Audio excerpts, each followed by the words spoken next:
if you can survive those challenges, those big challenges, your business can achieve a lot, can get over a lot. It needs to be clear, like, am I the guide or am I the order taker? Remember that, wow, this is a gift. This job is a gift. This work is a gift. Storytelling, capturing visuals, like this is all a gift. I get to do this and people pay me money to do this. On this episode of the podcast, I wish you a Merry Christmas, Happy Holidays, Happy New Year, Merry all of the things, and so much more.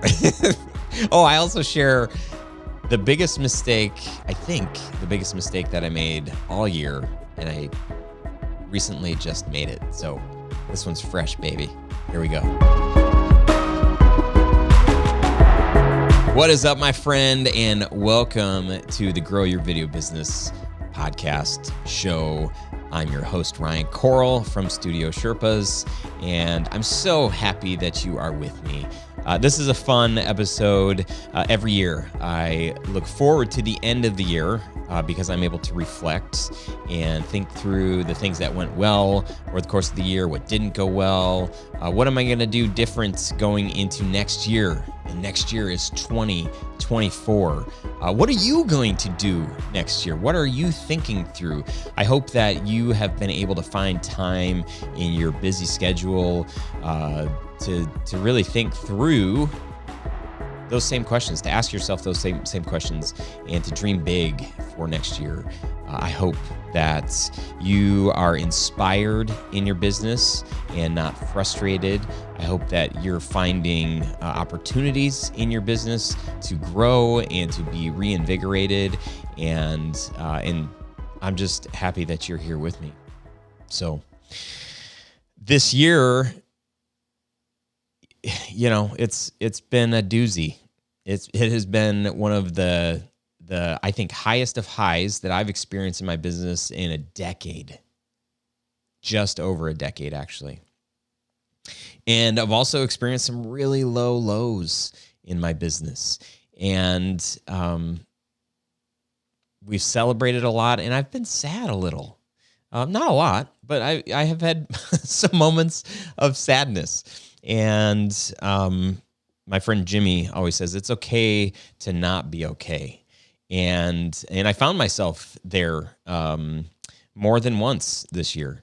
And I've had a lot of conversations with other video business owners. And I know some of you have been in that same spot, similar situation where this has been a tough year.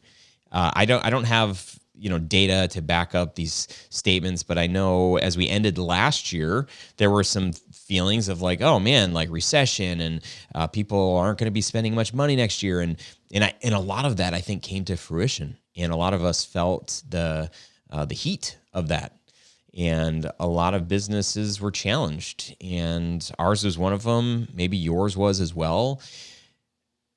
But here's what I have learned after being in the video production business as a business owner for almost 2 decades.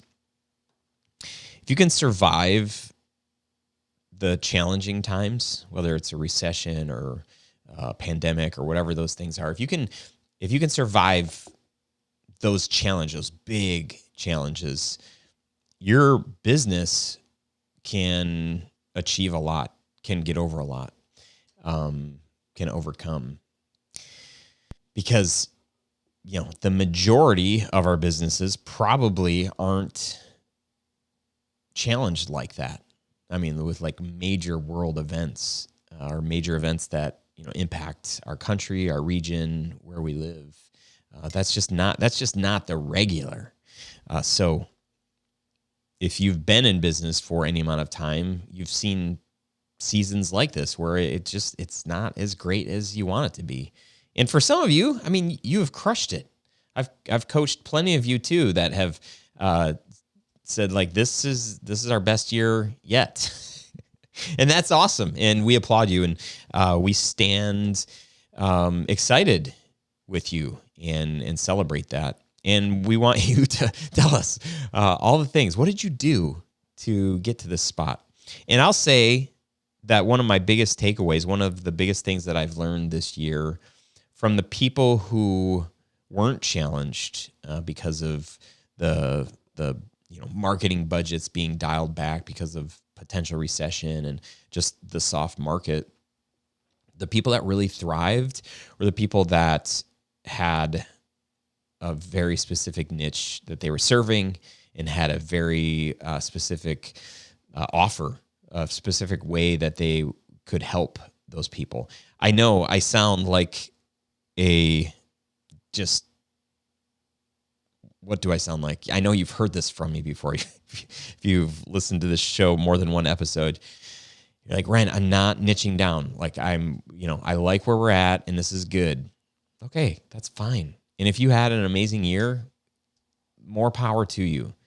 But if you felt like, man, we hit some roadblocks this year, we definitely didn't come anywhere close to where we wanted to be, I will tell you that 90% plus, I'm making these stats up, but the majority, how about this? The majority of the people that I've talked to this year that have done really, really well, and also as I look at years past, the people who have done the best have a very specific market that they're going after. And I'm not just saying like, a broad stroke of a market, like, oh, nonprofits. That's not a market, or small business. That's not a market either, or a niche. So I'm not gonna go down that rabbit hole in this episode, but I'm just gonna say, as you're thinking about next year, depending on where you're at in your business, if you haven't dialed in a niche, I would just ask you the question, like, what kind of work lights you up? And is there a specific sector in industry, in business, that you could pursue and own that place in the market and be the go-to person for, if it's like lawyers, or if it's EOS implementers, or if it's StoryBrand certified guides, or if it's course creators, or course creators that work in agriculture, or maybe it's agriculture. There's so many areas that we've done work in, or we have personal investment in that it just resonates with us. If you have anything like that, what would it look like if you became the go-to person for that specific niche? Consider that. Consider thinking, what if I built my marketing material around that? And what if I found the associations for that kind of group and spent time getting to know more of those people and trying to understand their struggles and their frustrations? And how does video play into this? How can video help them? So I think that's probably one of my biggest takeaways. As you know, we've had this production brand that has focused on the problem that we solve is we tell stories. You know, a brand story is a thing that we think is essential for businesses to be able to articulate who they are, who they help, what their passion is, what is their why. To have that helps your clients find their ideal client. So while we're doing that for our clients, let's turn the camera around on us and say, okay, well, who's your ideal client? If you only had one kind of client for the rest of your career, what would they look like? What kind of work would they do? What would they care about? Can the kind of video that you do, can it help them? When you can start to answer those questions, then you can start to build a marketing plan around that. And you could start showing off your best work in that space and pursuing that and become the expert, the one that really knows that industry so well. And that was, I think, one of our biggest wins this year is, finishing this documentary on a basketball coach at the university that I attended, realizing in the middle of that project, like, this is the work that I really care about. This is the work that got me into doing video back in 2002. And here I am realizing, like, oh my gosh, why didn't I just stick with working with universities and telling these kinds of stories? Because I've always, I dreamed of being a high school teacher for a long time. And I'm like, man, I could have an impact on high school students. That would be amazing. Because my high school football coach had an incredible impact on me. My high school physics teacher had an incredible impact on me. Did you guys know that I performed a wedding. How do you say? Officiated my first wedding ever this year, and it was my physics teacher from high school's daughter, whose wedding I got to officiate. It was amazing, but that's the kind of impact that he had, that their family had on me. And as I've gotten older, as I've gotten more experience in my business, as I've done so many different projects, I know projects that don't light me up, and I know projects that do. And when I think about the life change that happens in education, and the passion that people put into their work, the transformation that comes out, I'm like, oh my gosh, this is it. This is it. So for me to find that after 20 years of doing all sorts of weddings and small businesses and nonprofits and traveling all over and meeting famous people and doing all this stuff, it's like, I know. If I was only able to do one kind of storytelling, I know what it is. So that for me has been really, really enlightening and really, really exciting. And we're ending this year, going into next year. I'm feeling like I know how I'm marketing to. I know how I'm marketing. I know what value we bring. I'm only looking for people that align with my passion and my care for this industry. If they don't care, if this is just a job for them, that's not a person that I'm going to look to work with. I'm going to look for the people that care deeply. Our team has looked a lot different this year. One of my favorite employees ever, Grant, who was with us for almost a decade, left at the middle of this year. And that was so sad because he's so great. And, a couple of years ago, one of my other favorite employees of a decade, John, with me forever, he left. And, I'd be lying if I said that there wasn't a part of me that feels empty as a business owner to not have these guys who were part of so much, to not have them around anymore. That just feels like, So what it's allowed me to do is really look inward and really ask myself the question, like, what do I really want out of this? Because before there was so much relationship and there was so much learning together, and the business looked so different 10 years ago. And so now it's like, okay, what do I want today? My family looks, 10 years ago, I only had, barely 2 kids. Now we've got 3. Now we definitely have 3, not barely any amount. We live in a different place than we did 10 years ago. I don't know. There's just so much more, being older. I've got a kid that's going to be graduating from college in a year and a half. And I start thinking about things a lot differently than I did when I was 30. And part of it's exciting. The other part's like, whew, boy, this is real. This is happening. And it's happening so fast. But in the meantime, for me to lose any excitement or passion about this thing that I get to call work, I don't have time for that. I have to remember that, wow, this is a gift. This job is a gift. This work is a gift. Storytelling, capturing visuals, this is all a gift. I get to do this and people pay me money to do this. So let me be reminded, or let me remember, or let me reset. Think, what is it that I really care about in this work? What kind of work do I want to be doing? Life is too short for me to do any project for anybody. I don't want to do that anymore. I haven't wanted to do that in a long time. And we're so much closer to doing that today. And that's what I want for you too, is as you journey in your business, every step of the way that you would be closer to what it is that you really want. You can only get closer if you define what that is, if you have some kind of a definition of what it is that you really want. And that definition can change over time, and it will change over time as your circumstances change, as your environment changes.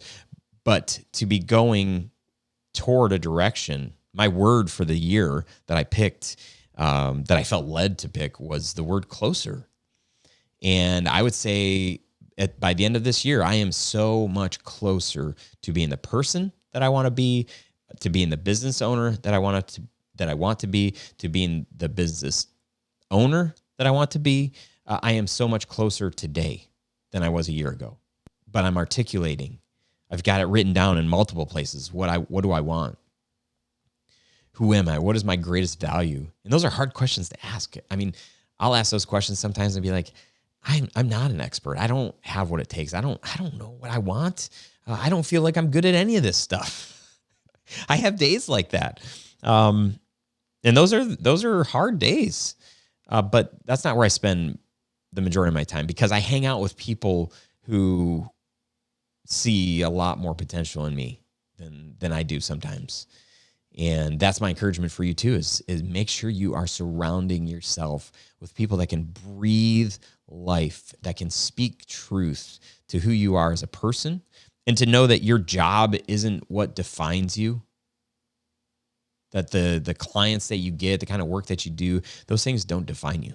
Those are cool, bragging rights, accolades, whatever, but they don't define you. If all of this work was taken away, if AI all of a sudden could do everything that we can and more in video, cinema, production, whatever, if it took it away, then are you telling me that your life is worth nothing? Because that's the farthest thing from true. You have so much to offer. I have so much to offer. I have so much value. And I hope that in my work, I'm bringing a ton of value. But that's not who I am. We're so much more than that. I hope that you think about, if you don't have a clear idea of why you do what you do and what you really care about and what kind of work do you want to do, that you write that out. Clearly define it so that you can measure whether it's, monthly or yearly or by each decade, am I closer to the person that I want to be? Am I closer to having the business that I want to have? Stop, if you do this, stop just being wishy-washy and just kind of like wherever the wind takes you. Like that's cool. I mean, it sounds good, but if you can be focused on what you really feel called to do, you can be so much more effective. And that's what I want. That's what I want out of me. If I didn't want that out of me, then I wouldn't be calling you to that same place. But that is my hope for you too. Merry Christmas. So let me share a story. This is one of the, if not the biggest mistakes I made all year. I have a friend who shall remain nameless, came to me and had an idea for a video project. I was very excited to work with this friend.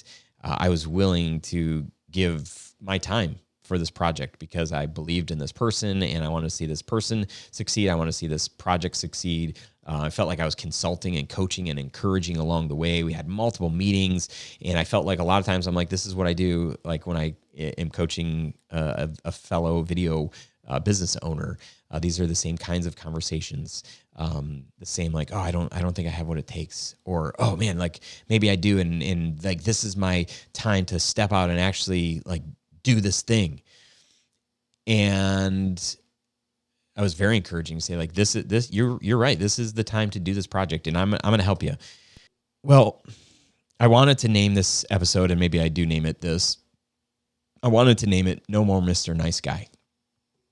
Have you ever done a favor for a friend, done a project, shot something, edited something, and just said like, I'm not going to charge them, or I'm going to charge them like, a fraction of what like we normally would?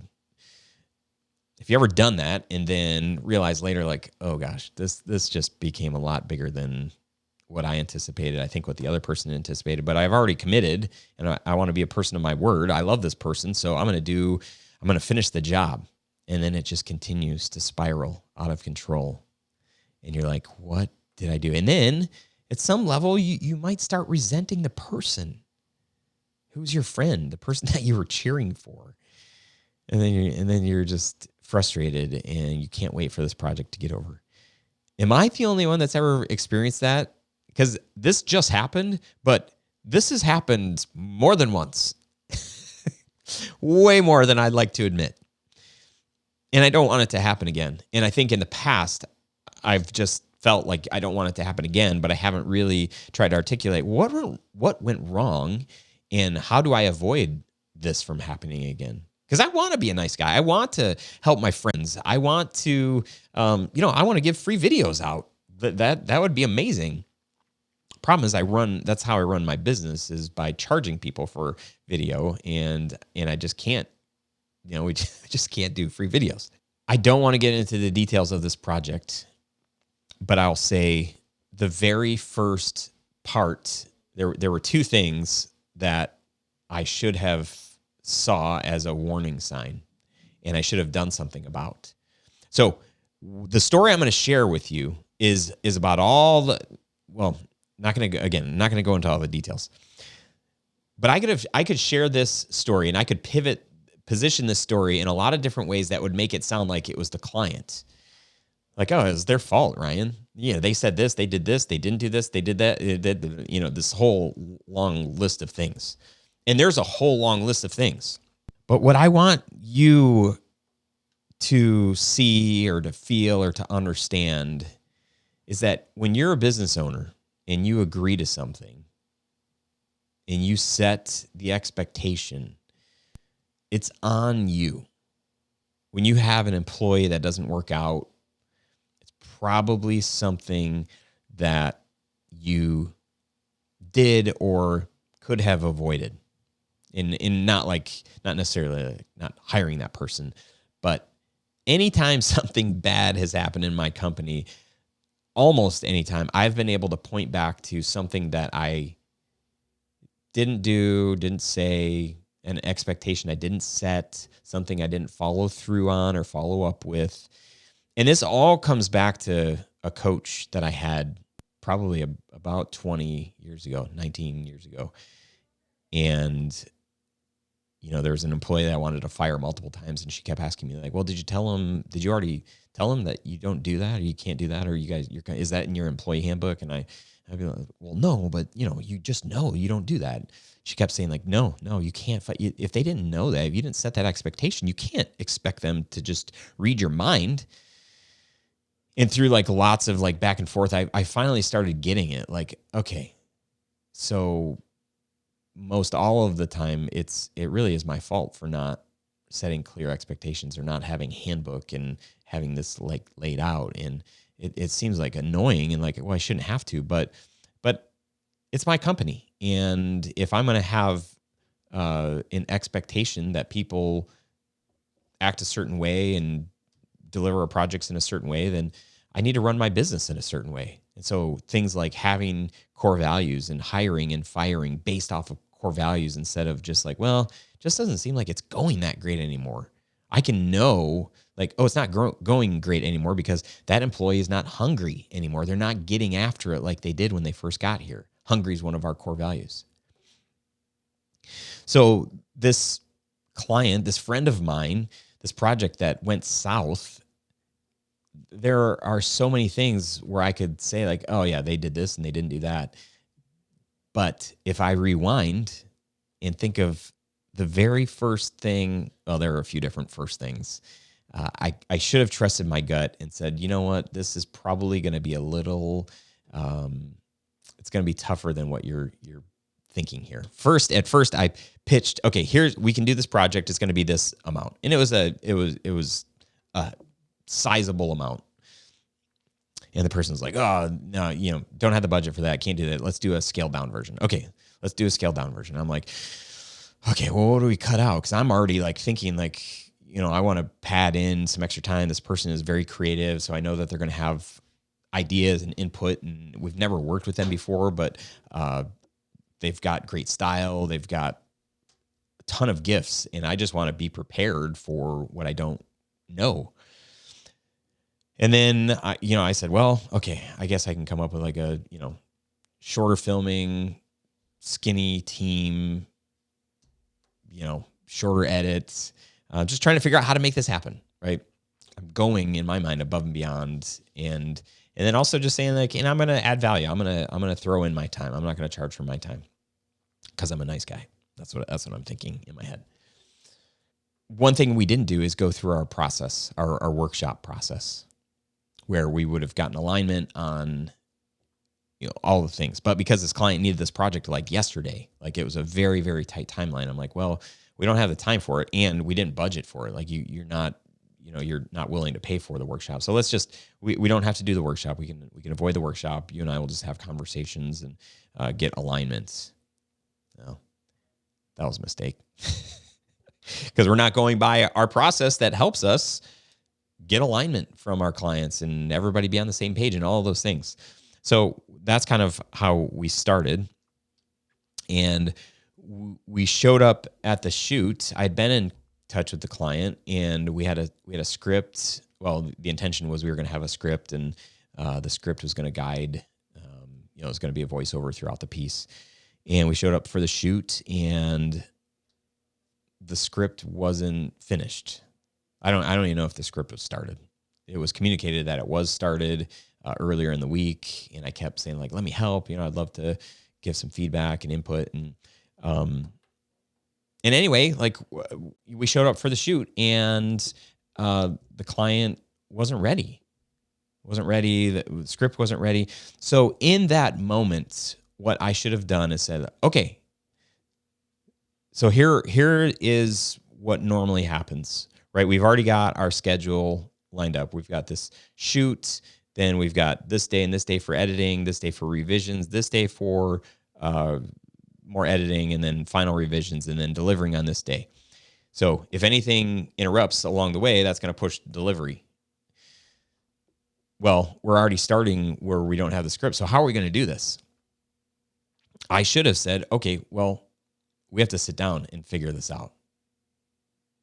We can't move the project forward without this. This is a key component.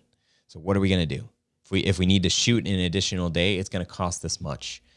And if we have to shoot an additional day, like, holy cow, that's going to mess with our timeline. That's going to make it even tighter. Instead, here's what I did. I said, okay, that's fine. We'll figure it out. And in my mind, I'm like, well, we can, maybe have this client come to our studio. We can record just the voiceover separately. I don't know. Well, I mean, from that point, it just, the shoot went late. I had to leave. So my guy was there shooting and doing the best that he could do, and making promises that he shouldn't have made. And then, then we ended up doing another shoot, and we just missed the mark. It was a series of things.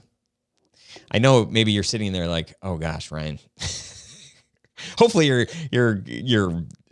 you can somewhat resonate and say, like, oh yeah, I've had projects like that just do not go where you want them to go, where you think they're going to go.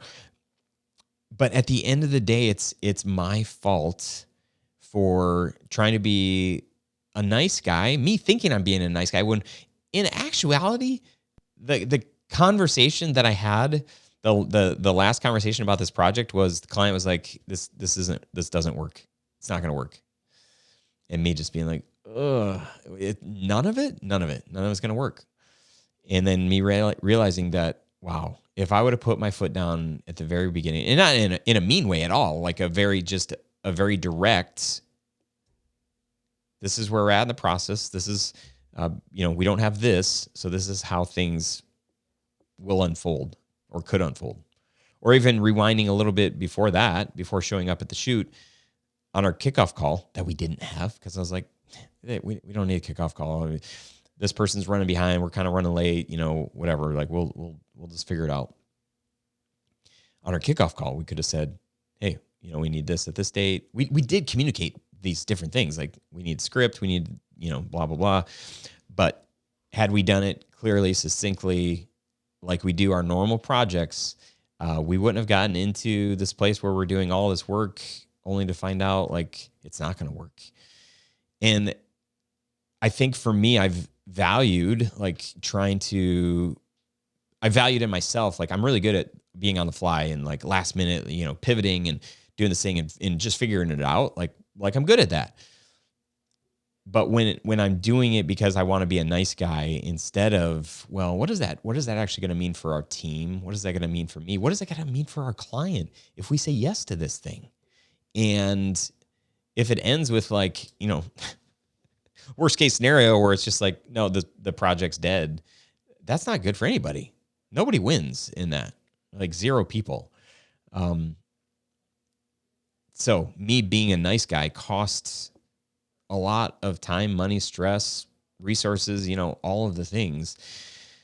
And it hurts. It sucks. It really does. I feel terrible that this happened. And I'm like, okay, well, this can never happen again. And so I've been chatting back and forth with one of my buddies, and he's been giving me great advice and helping me see the areas that I should have, not been a nice guy and said like, hey, this is where we're at. So let's address this right now. And let's talk about the potential impact that this is going to have. So what do we do? In this situation, it needs to be clear, like, am I the guide or am I the order taker? Establish that on the front end. When you're talking with clients, get clear on that. What do they want you? What do they need from you? Do they need you to just be an order taker, or do they need you to guide the process? And I wasn't. I was trying to, tell us what you need and we'll make it happen. That's kind of like an order taker. And it's hard to fix almost any of this stuff as an order taker. And a person needs to be able to come to us and trust us and our vision and our expertise. That's where we shine, is in our process. So I wrote a note here. It's from a video that I just watched. It said, I took it to say, like, I was caring more about harmony than the truth. And I knew the truth was like, oh, there's no script. Oh man, this really messes things up. That's the truth. And that's not mean. That's just like literally like it messes up the schedule. It messes everything up. So let's talk about like how this can be remedied, what our options are. That's the truth. But in, me being the guy that wants to have there be harmony, it's like, okay, we'll figure that out. We'll figure that out. And what that means is like we end up carrying the weight of that. And then the client gets upset because we're not managing this project the way that we really should be. And so it's not a good client experience. And it's just frustrating. It's frustrating to be a business owner for this long and to think like, oh my gosh, I just let this happen. Have I not learned anything? But it's a good learning thing, hopefully for you too. Learn what not to do. A couple of takeaways that I wrote down. Number one, stop blaming everyone else and just take responsibility. That just makes, I think, being a business owner easier. I mean, it's really easy and a little fun and fulfilling to point out everything that a client says and does, to say like, oh yeah, they're the idiot. They're the one that, they did this, they screwed this up. So of course the project's not going to go the way that it can. A sustainable business, one that people want to work with, is somebody who can own their mistakes and take responsibility and think through, what could I have done differently? Could I have done something differently? And there probably is something, but you need to look inside, look all around, and spend some time in that, even though it doesn't feel good. But there probably is something that you'll learn, and then you'll probably never do it again. Or if you do it again, shame on you. I'm like raising my hand right now. I did it again. But this one's a little bit different, and it hits a little bit different. And what I'm learning as I'm, processing in this podcast and the notes that I took and the conversation that I had with my buddy Jimmy, it will never look like this again. It's never going to feel like this again. And I'm grateful for that. Number two, have a process. If you don't have a process that you can repeat for every single client, and part of that process would be something like trying to understand, are you an order taker or are you directing this project? Are you the consultant and the guide? And clearly defining that and setting clear expectations with the client if you're one or the other, whichever one you are. And then what does that mean for what does the next step in your process look like? Having that clearly defined and living by that, instead of just having, oh yeah, shoot, edit, deliver. That's our process. It's probably more involved than that. So have one. If you don't have one, get one. I would love to help. We have plenty of resources that can help you have a process. The last bit of encouragement, since we're on that topic, is to be a part of a community. Whether that means you're hiring a coach to get an outside perspective, another perspective to walk you through some of these things, or you join a mastermind group, whether it's the mastermind group that I lead or it's another mastermind group of other CEOs and business owners where you can bring these issues and struggles and frustrations and challenges to other people, and you can get insights, and where you're not pointing fingers and saying like, yeah, they were the bad guy. They're the ones who messed this whole thing up. This work would be so much more enjoyable if we just didn't have to have clients. But people that understand like there's more at play here, and what could you have done differently? How could you have shown up differently to at least do everything that you could to avoid, a sticky situation? We are opening the doors. I think by the time this episode airs, we will have opened the doors. At least, no, let me take that back. Not open the doors. There's currently a wait list for the 10X Filmmaker. 10X Filmmaker is something that we launched in January of this year. First time that we ever did it. I just read the book 10X is Easier Than 2X by Ben Hardy and Dan Sullivan just a few weeks ago.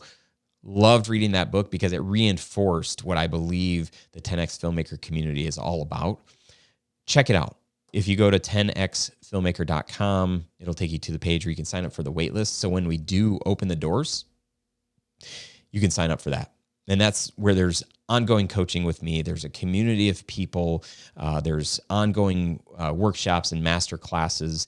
It is a place where you can build a process, get input on your process. You can get feedback on the stuff that you're working through. You can get insights. You can get the most up-to-date, most relevant masterclass style teaching and things. That there's a library of classes and tutorials. So if you want some accountability in the work that you're doing, if you want a community of people that can cheer you on, if you want access to me, when I'm looking at the things that I'm going to be involved in 2024, there are things that I'm going to start saying no to because I don't have the capacity.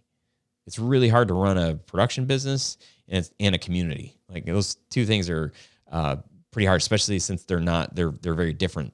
Like if I was running a community with our production clients, maybe that's one thing, but I'm running a community of filmmakers that aren't our clients. So it's two very different worlds.